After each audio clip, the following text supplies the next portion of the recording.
It's awesome to be sitting across from you, and your story blows everybody's mind. Can you share with us a little bit about your background? Yeah, so most people know me from my Fit2Fat2Fit journey, which is kind of crazy, but basically I had this idea about 7 years ago where I decided to get fat on purpose. Now the backstory to that is I grew up my entire life in shape. I grew up playing football and wrestling. I grew up in a family of 11 brothers and sisters. We all played sports and we were all active. So for me, I never knew any differently, and it was easy to be in shape for me. And so I became a personal trainer in 2009, and I started training clients, and I instantly knew there was a disconnect between them and me because I couldn't understand why it was so hard for them just to follow the meal plans that I gave them and the workouts. I'm like, it's easy. You just put down the junk food, you go to the gym. It's not that hard. It's easy for me. Why can't you do it? And they would tell me, Drew, you don't understand because for you it's easy, and you don't understand how hard it is. And so I kind of took that to heart, and I thought, okay, maybe there's something I need to learn as a trainer to better understand where my clients are coming from. And I had this lightning bolt moment where this idea popped up in my head. And the idea was to get fat on purpose. And I remember even Googling it to see if anyone had done this before, on purpose at least, and no one had. And I'm like, okay, I felt called to do this, as crazy as it sounded. So for 6 months, I stopped exercising. I ate an unrestricted diet, which mostly consisted of highly processed food. I focus on everyday American foods that some of us don't think are that unhealthy for us, like white bread, white pasta, chips, cookies, crackers, sugary cereal, soda, juices, granola bars, all those cheap, easy foods that are affordable at the grocery store. And I'll be honest with you, they taste really good. Cinnamon Toast Crunch is probably the best thing ever out there, but I ate that for 6 months and gained 75 pounds of pure fat in 6 months. How is that even possible? Like, how did your body do that? Was it painful? It was way harder than I thought it would be. Yeah. It was a very humbling experience. I knew I was going to gain some weight. I was expecting maybe 50 or 60 pounds. And a lot of people told me I wasn't able to get fat, or they didn't think I was going to be able to because of my genetics. But very quickly, I was surprised, and everyone else was surprised at how quickly the weight piled on. Gaining 75 pounds in 6 months was hard to do. But the hardest part was the mental and emotional side of this whole transformation. Physically, I knew I was going to get man boobs and a big gut and a big butt. I wasn't prepared for how it was going to affect me mentally and emotionally. Tell us about it. I'm so curious. So the biggest lesson I took away from all of this was, how much of transformation is mental and emotional. So during my journey, as I gained weight, part of my identity, or most of my identity, was based on my body, what my body looked like. And I was used to being the fit guy, six-pack, muscles, and I was confident in that. But once that body was gone, I freaked out, and I didn't know who I was anymore. I wanted to go up to complete strangers and tell them, hey, here's my before picture. I don't really look like this. Go to this website. It's just an experiment. This really isn't me. And I wanted to tell people that so bad. And my self-esteem, my self-confidence took a hit because I've never been overweight before. I didn't know how to handle it. And this is why this journey was so humbling for me, was the mental and emotional side of it. I remember at one point my daughter, who was 2 years old at the time, she wanted to play with me. And I remember I was about 50 pounds or 60 pounds overweight at this point. And she wanted me to chase her around the house. And I came home from work and I was tired, I was exhausted. Chafing became an issue, and I was running around with her for about a minute, and then I was so exhausted I just sat down on the couch and I told her, hey, Daddy needs to take a break. I'm really tired. And she didn't understand. She had these puppy dog eyes, and she started to cry, and she's like, come play with me. And in that moment, it hit me that, there's probably millions of people that can't play with their kids or their grandkids. Not so much because of their weight, but because of their health, and how bad that sucks. Even though this was an experiment I was doing on purpose, it hit me at that moment that this journey was becoming more of a mental and emotional journey. And it was super humbling and one of the hardest things I've ever done. The journey back to fit, there were some moments. I lost a lot of weight the first week. Most of that was water weight, probably. Shifting over from 5,000 calories of Cinnamon Toast Crunch and Mountain Dew to 2,000 calories of real whole food.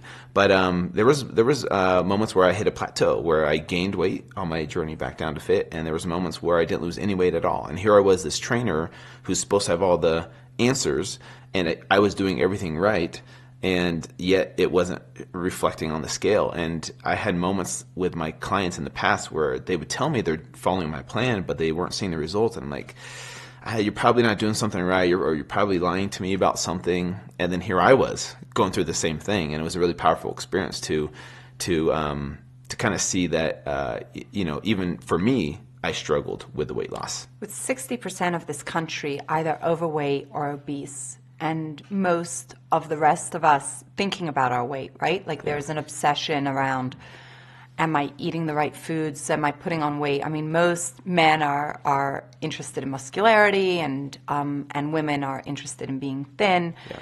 So we have this obsession in this country, yet it seems like we've taken such a wrong turn.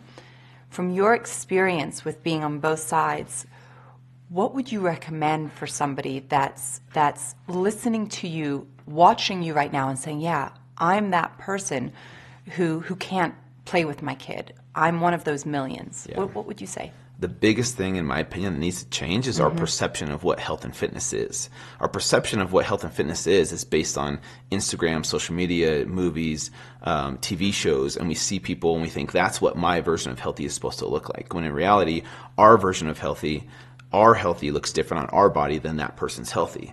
The problem is that we compare ourselves and think that that's what we're supposed to look like in order to be healthy. And so my goal, my whole idea with my Fit2Fat2Fit movement is to get people to change their perception of what health and fitness really is and focus on their version of health and fitness and what works best for them. And it's hard because they see these Instagram models with six-pack abs and they think, I need to look like that. But in reality, they don't. Your version of healthy can look totally different than what you're seeing online. And so it's an uphill battle, to be honest with you, and it's going to be slow progress.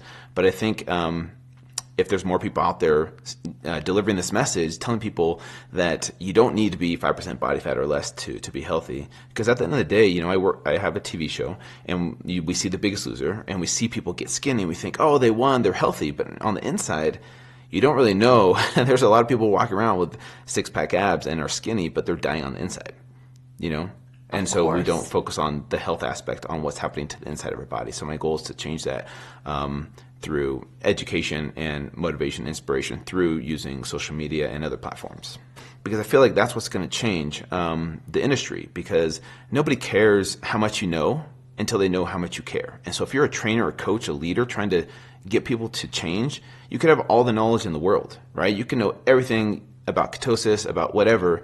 None of that matters if you can't relate that to your client, or if your client does not trust you, or your client does not feel that you care about them truly. So I think empathy is a very powerful tool in the fitness industry, and that's what my hope is with the TV show and the Fit2Fat2Fit movement, is to approach it with an empathetic approach and having respect and better understanding, because I feel like that's what's going to make those people out there more willing to listen to what you have to say. I love that. It's about empathy. It's really supporting one another in this journey. And I think a lot of the strategies, I know for myself personally, when I eat high fat and I'm incorporating ketogenics, it is so much easier, right? Can you talk about that as well? Yeah, I'm a huge fan of the keto diet, and I feel like, the world of biohacking / keto, together is kind of a new age thing, but I think it's becoming more mainstream, where we tell people that, living a healthy lifestyle isn't just about diet, right? It isn't just about that. It's so much more than that. There's a physical component, mental, emotional, and spiritual. And if we can teach the masses that those things, there's parallels between all of those, and you can achieve, physical happiness as well as spiritual happiness at the same time, I think that's where we can make the biggest impact, rather than just helping someone get skinny or get muscular. People realize that's not the end of the road. That's not the finish line. There's more to it. There's more to this life than just having low body fat percentage. And so, I think keto is a great way to help that person feel optimal. But then if you can lead them from there into, here's some biohacking that you can add on top of the keto diet to help, your mind and your spirit feel optimal as well, from, meditation to breathing techniques, positive affirmations on top of a healthy diet. I feel like that's where it's more of a complete transformation. And so the biggest thing to do is to not freak out and not think it's the end of the road or the end of the world because you've hit a plateau, because we all hit plateaus at some point in time. It's just our perception of what a plateau is, and just realizing that if we stay consistent over time, the results will take care of themselves. Just continue to focus on the process. Don't worry so much about the results in that moment. The other surprises were this.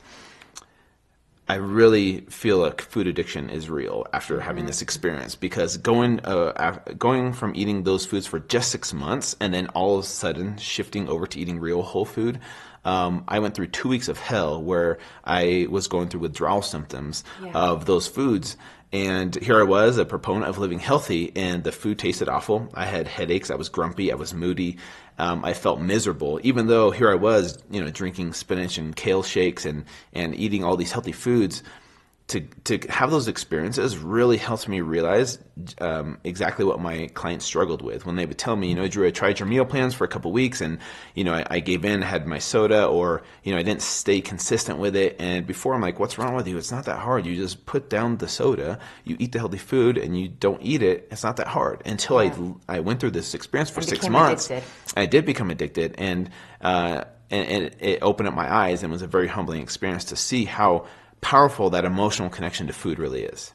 And physical as well, right? Like, you talk about this addiction. Yeah. What are people doing? What are you doing on your show to help someone detox from that addiction of processed foods and the rest of it? Yeah, I wish there was a simple, easy pill you could just swallow to boom, here it is. You're over your food addiction. Just like any addiction. It's not so much, we ask the question, why do you have this addiction? It's why the pain, right? Why do you have this pain that you're covering up with this addiction?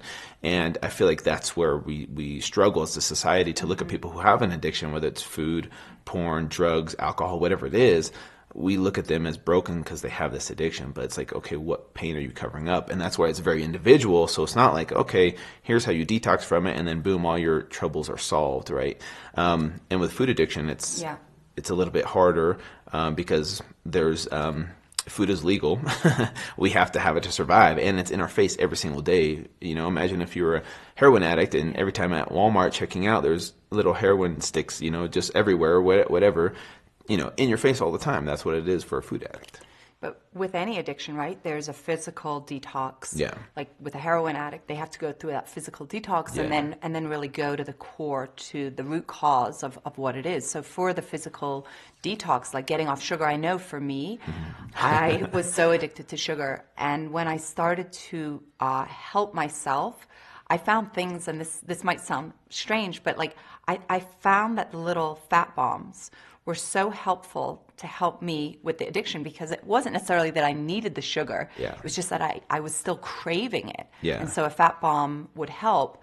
What are your thoughts on different foods that can help you with the Yeah, and that's the interesting thing about the keto diet is nowadays it's so convenient and it's become so mainstream that there are these little keto treats that are stepping stones that I see, right? Should you have a fat bomb all the time, anytime you have a craving? No, but if it's your first step into getting off of, Cinnamon Toast Crunch or a soda, and you shift over to fat bombs, that's going to be a lot healthier for you. And so it's cool that we have the accessibility to those types of treats every now and then to get you to where, you can get off of sugar. But like you said, there's the physical detox. And I think that's where the mental and emotional component comes into transformation to making it a true lifestyle change, is helping them overcome that by giving them a support system. Just like people in AA, if you just try and get off of that addiction by yourself, it's really, really hard. But if you go through it with like-minded people that are going through your struggles, and you see that, hey, there's other people just like you going through the struggle, you're not alone, it's empowering that person and helps normalize it for them so they don't feel like they're this, you feel like you're the only one going through the struggle. You're part of a community. Exactly. And so the accountability and the support system is really key in helping people with the mental and emotional side. I love that you're doing this show. I love that you're supporting people with empathy and really the right tools. You're an inspiration, and just keep doing everything that you're doing and sharing it, making a huge impact on our country and probably even beyond. Thank you. I appreciate that.